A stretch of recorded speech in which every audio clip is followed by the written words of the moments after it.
All right. For any viewers who will watch later, welcome. For my UK viewers who normally watch me in the morning, you'll see this tomorrow, and I appreciate every single one of you guys. I don't ever say this and I get yelled at, so if you are new, please consider hitting the like and subscribe button. I'm told I don't push my own content enough, so appreciate every single one of you. And then my guest today is Nazem. Nazem, what's going on, buddy? How are you? Hi, I'm fine, thank you. Thank you for inviting me onto your podcast. No, it's great having you. I think we've bumped into each other through some other mutual friends, and you were doing some other video stop-ins. What Yes, I kind of? remember. I think I even remember the first time. It was on one of the EF Dawah streams that you came on, and then from there, I think I joined one of your messenger groups, and then, yep. And you've come back again from time to time as well. So, and you've met some of my friends as well, such as Hamza and also brother Jake. Yes, Brother Jake, The, as you were the calling him, the Muslim metaphysician. That's right. Yes. Yes, he takes the Trinity and he tries to pound it over my head. Okay. I Just know a the great guy. feeling. Just a great guy. And then so typically, I think during COVID, especially, we've all kind of navigated to doing these discussions online. Is that kind of what made you interested in doing online debates and conversations, or was this kind of an interest before? Well, I wasn't aware of these kind of like online debates or discussions. I mean, I've been involved like in interfaith dialogue or debates with people of other faiths or no faiths, especially people from a Christian background for like maybe, I don't know, just over 20 years or something. And yeah, I've always been looking for opportunities or some kind of like platform or medium to, discuss my faith as well as to learn about other people's beliefs. And, with the recent pandemic, it's kind of like opened up a whole new world where I've met people from all over the world, which I would have never had imagined, like people from Japan, in my country, in the UK, in Canada, in America.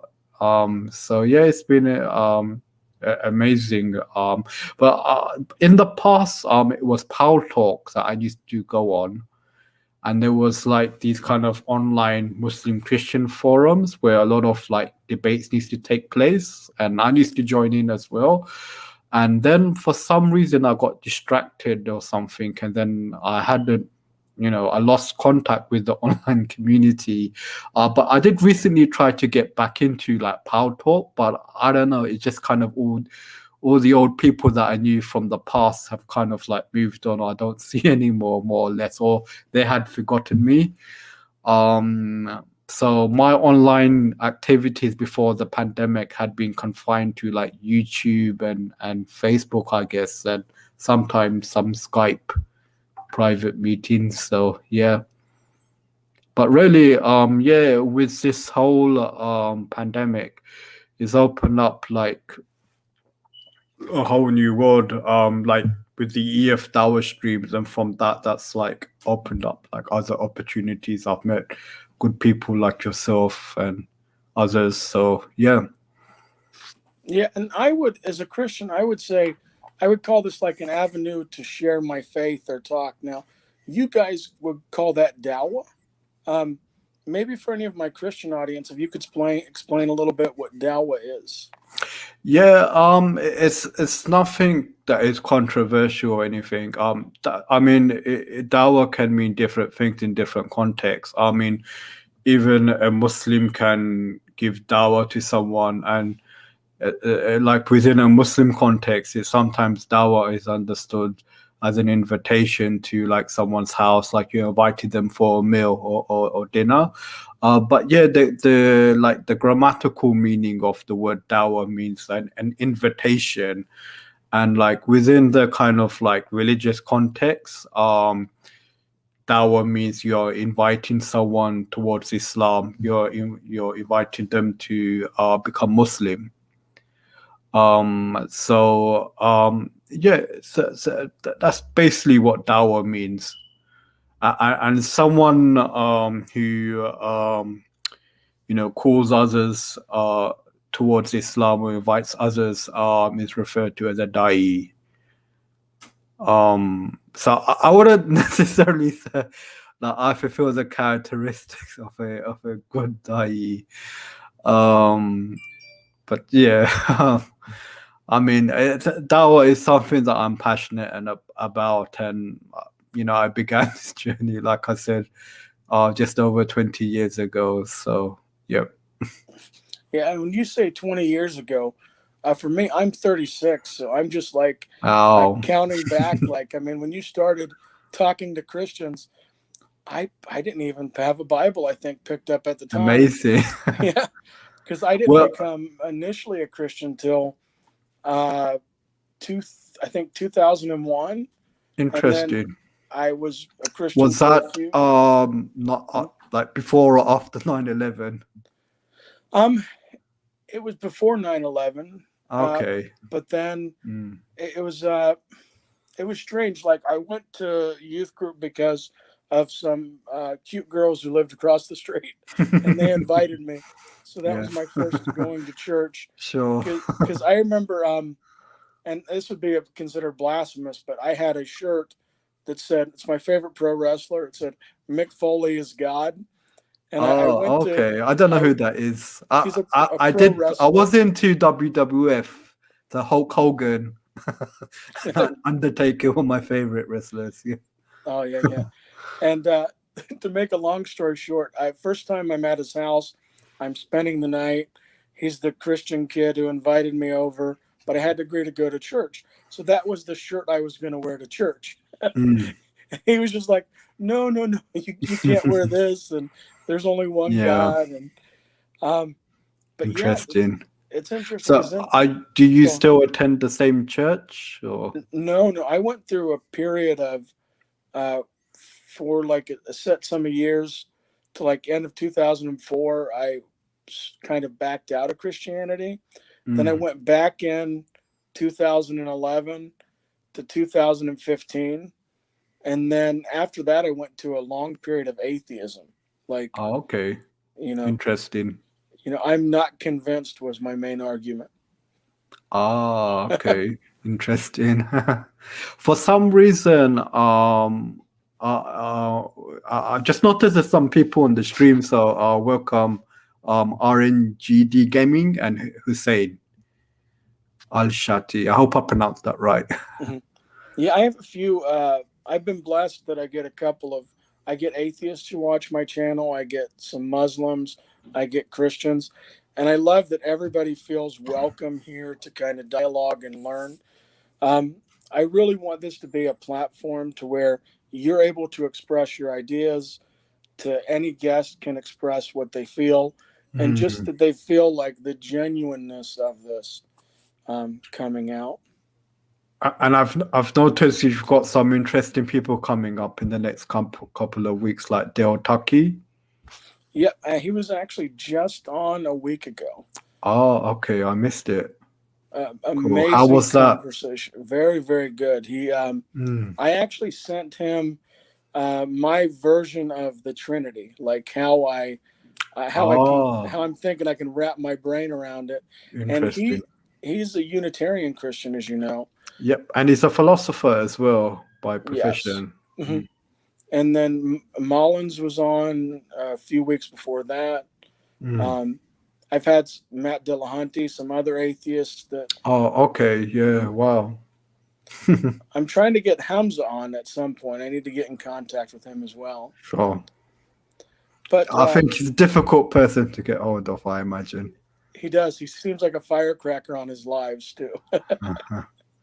If anything, I think they may be live right now.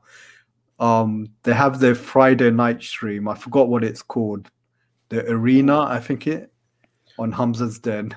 Yes, the arena. You guys can, anybody watching can check that out. Yeah. They may even be going back to Speaker's Corner now. I think that might be opening up. You said you're in the UK. Yeah, Speaker's Corner. I mean, even with the lockdown, there were people still attending Speaker's Corner, even though technically you weren't allowed. And for me personally, I was staying at home with the online activities because there was the EF Dawah streams on Sunday nights. But even prior to that, there were like other Zoom meetings as well, which I enjoyed. And so being in lockdown, I didn't really miss Speaker's Corner too much. And it's a lot different from when I first went to Speaker's Corner back in like 2003, I think. So it's not like what it used to be. Like about 20 years ago, you used to have like a lot more speakers speaking on the podium. Now there's hardly any, and there was a bit more variety as well when I first went. And also, I think Speaker's Corner, I think it reached its peak more or less like in the 90s, I think. And then after that, it's kind of like the quality's been slowly dropping. So it's not the same. But yeah, basically, some of the lockdown restrictions now in the UK have now been lifted. And so, yeah, I've been going back to Speaker's Corner for the past month. Oh, very interesting. If I ever go over, out of all the things I could see in the United Kingdom, I want to go to Speaker's Corner. Oh yeah, sure, you would love it. But it's only on Sundays. Sundays is really the only day in which people turn up. Whereas if you go on any other day of the week, you wouldn't really find anyone there to discuss. Mm-hmm. My wife would hate it though, because she's not into these conversations. No, but everyone is. And it's quite unique because there are quite a few Speakers Corner all over the world, but London Speakers Corner is pretty much the only one that's active. Mm-hmm. Now, I can imagine a lot of people from the US would love it. Whereas in the UK, we tend to be quite PC in that, like, religion and politics is avoided. Like, we tend to discuss everything else, especially the weather. You more or less never get bored of discussing the weather, especially in London. But yeah, religion and politics, besides Speaker's Corner, is quite unique in that people can be more open and direct about their religious and political views. But outside, people tend to kind of keep their own, religious views and politics to themselves, generally speaking. So yeah, that makes sense, because that's the polar opposite in the US. Like, religious and political views, we want everybody to know our religious and political views. So it's very interesting hearing the cultural difference. And then I had a question about, were you born into a Muslim home, or is this something that you converted? Yeah, my parents are Muslim. My parents were originally from Pakistan, and so they migrated to the UK for economical reasons. And so myself and my siblings, we were all born in the UK. So so I always was conscious that I'm Muslim. It's really towards my late teens, is when I started to become like more serious about my faith, because I had questions like as to what I wanted to do with the rest of my life. Why am I here? Like, what is the purpose of life? And so someone invited me to the mosque, and I started to attend the mosque more often. And so from there, I used to attend the prayers, as well as stay behind and listen to some of the sermons. And so it made sense to me. And so I started to practice, and then I got that kind of zeal inside me that I wanted to invite others as well, because I felt that, what I learned, I felt that others needed to hear this as well, and that others can also, benefit from the message of Islam. Mm-hmm. Now, if you were to speak to somebody, let's say they haven't heard of Islam, but they wanted to understand the religion, what would be like the first kind of basic thing you would send them to? Is there a resource or a book, or what would be your best advice? If they wanted to learn about Islam, more or less, I would invite them to read an English translation or translation in their language of the Quran. And I feel that the essential message or teaching comes out even just in a basic English translation of the Quran, which is that you should worship God and none else, and that you should submit your will to Him, and you should follow the messenger. And by following the messenger, you become more noble, upright, righteous human being. Yeah, and so as me as a Christian, when I read the Quran, the the strange thing to me was just how different the Quran is from the Bible. Like I'm used to when I read the Bible, like it's like this is the story of the adulterous woman. This is the story of Jesus turning water into wine, or even like the Old Testament, like this is Moses leading the people from Egypt. But I was very intrigued that like the Quran would throw back to Moses like 5 or 6 different times. Um, and then it would throw back to other characters. So I thought it was unique how, like, it wasn't like it was telling you this is what happened verbatim, but that it was throwing back and using the stories as examples. Does that sound like a fair way to explain it? Yeah, I think I can identify like with your experience of reading the Quran, because the Quran to me like doesn't speak to people like in a vacuum, but you know, people already have some kind of background or knowledge of some of the biblical characters and the stories associated with them. And so to me, what the Quran does is that it draws out the truth of those stories, and the Quran is basically in directing us like towards the moral truths or the eternal truths of those particular stories. So it's not so much that the Quran is giving us a biography or a history lesson as to who Moses was, for example. But what the Quran to me seems to be more concerned about is like the eternal truths, like of the story of Moses and how it relates or is similar to the prophethood of the Prophet Muhammad as well. So Moses is like commanded by God to basically take the Israelites like out of bondage and away from Pharaoh. And so even the Prophet Muhammad during the early years, his community of first believers were oppressed and persecuted because of their faith. And so eventually the Prophet Muhammad would have to migrate along with the first believers from Mecca, the hometown, to Medina, which is about 200 miles north from Mecca. And like the Prophet Moses, the Prophet Muhammad came with the first commandment was that you should have no God besides, the one true universal God. But the pagan Arabs didn't want to let go of their traditions.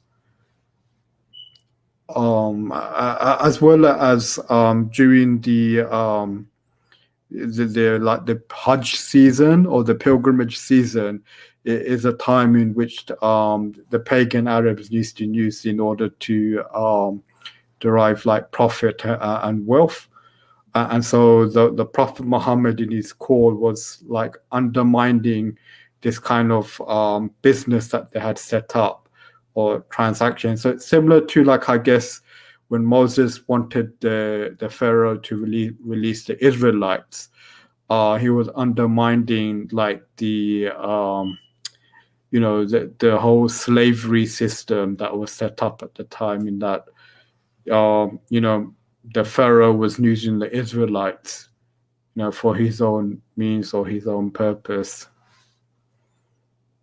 So what the Quran does is like it looks at, like, draws parallels between prophets of the past with the prophethood of the Prophet Muhammad. No, that makes sense too. And then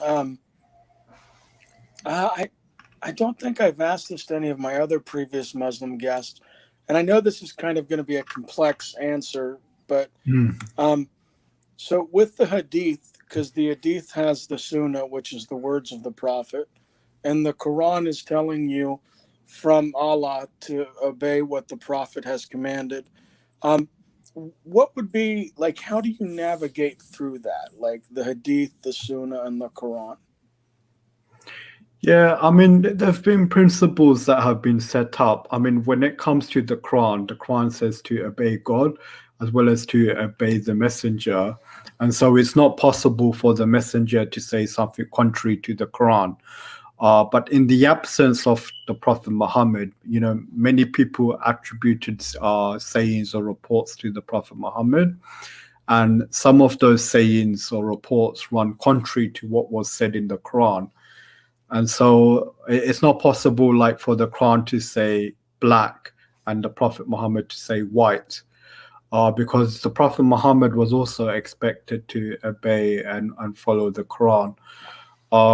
And so because of the various reports that was attributed to the Prophet Muhammad, one of the key principles of authenticating a report was to see whether the report agreed with the Quran, because the Quran was something that was established, was something that the Prophet Muhammad recited and preached and followed. And so if the report contradicted the Quran, if the Quran said one thing and the report said the opposite, then it was deemed as not being an authentic report or saying of the Prophet Muhammad.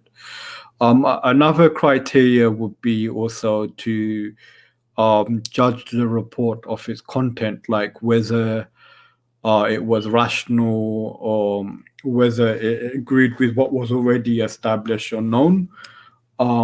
Because the teachings of the Prophet Muhammad were transmitted not only through some oral or written collection, but also through the practices and customs of the people.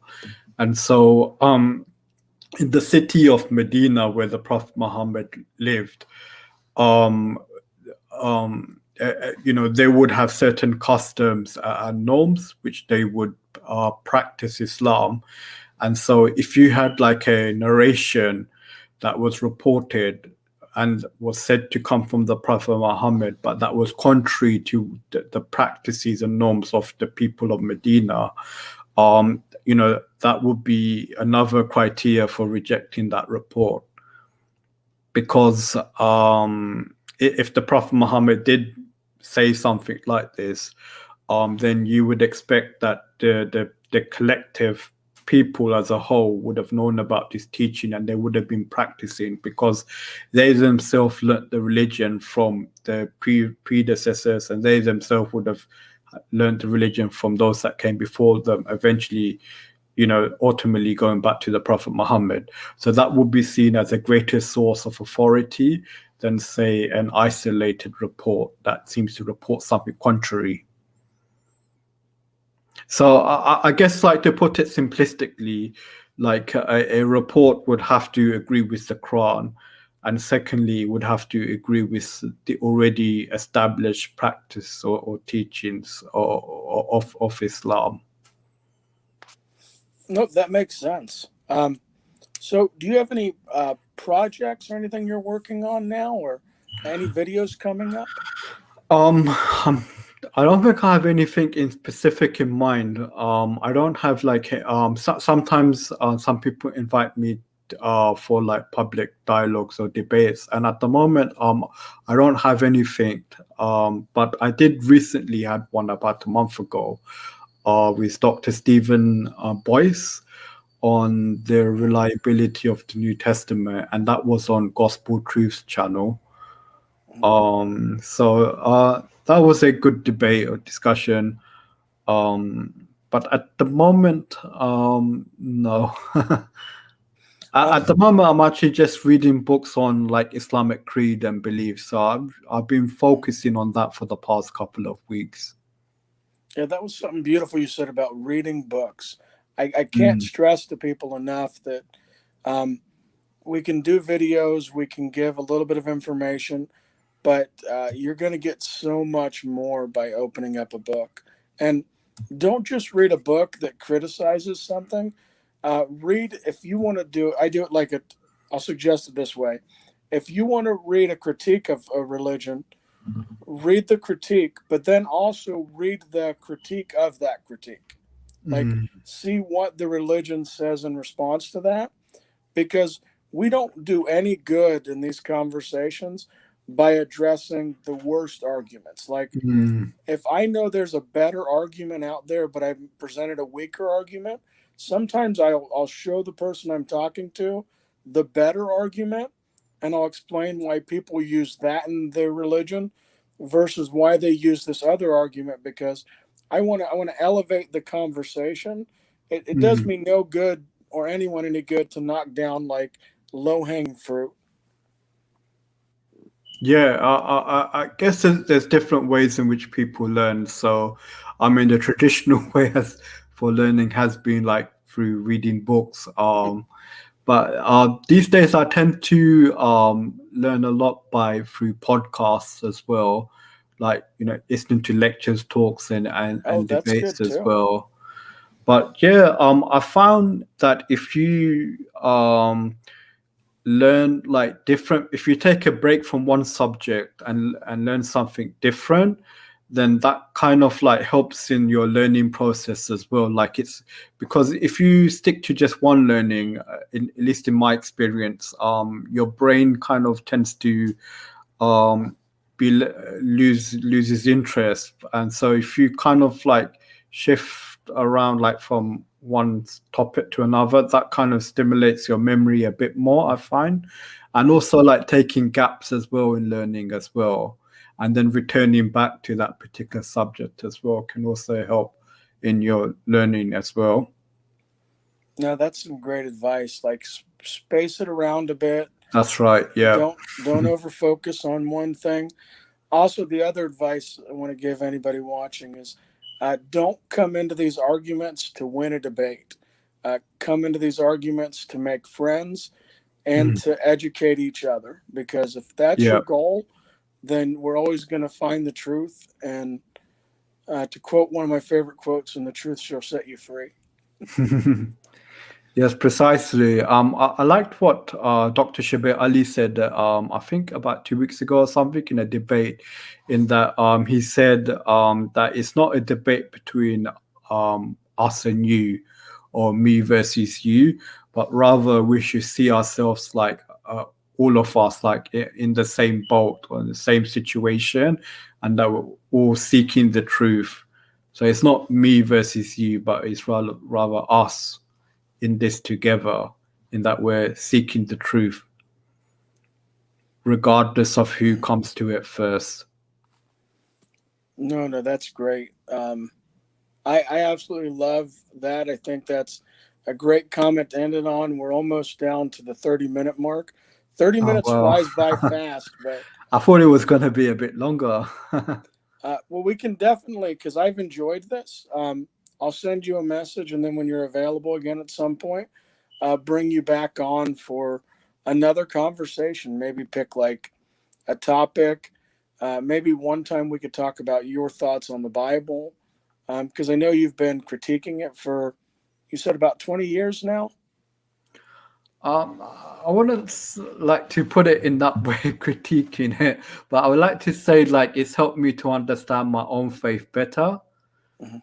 Like this quest for truth, as well as like doing comparative religious studies, has helped me to understand my own faith better and helped me to grow more. Very good. All right, guys, in the chat, I want to recognize JS the Mess, Yes. RNGD Gaming, Your Way or Yahweh Tested by Fire. Hassan, once again, thank you for watching. Let me see. You do have a channel, I believe, Yes, too. it's Nazam44 on YouTube. Yeah, Nazam44. And you can find me online as well on various platforms like Twitter and Facebook as well. So, yeah. And feel free to message me or reach out. So, yeah. Yep. All right, guys, I'm going to kick the outro. Once again, if you enjoyed this, please like and subscribe. If you didn't enjoy it, please unsubscribe and put the thumbs down. All right. Take care, guys. God bless.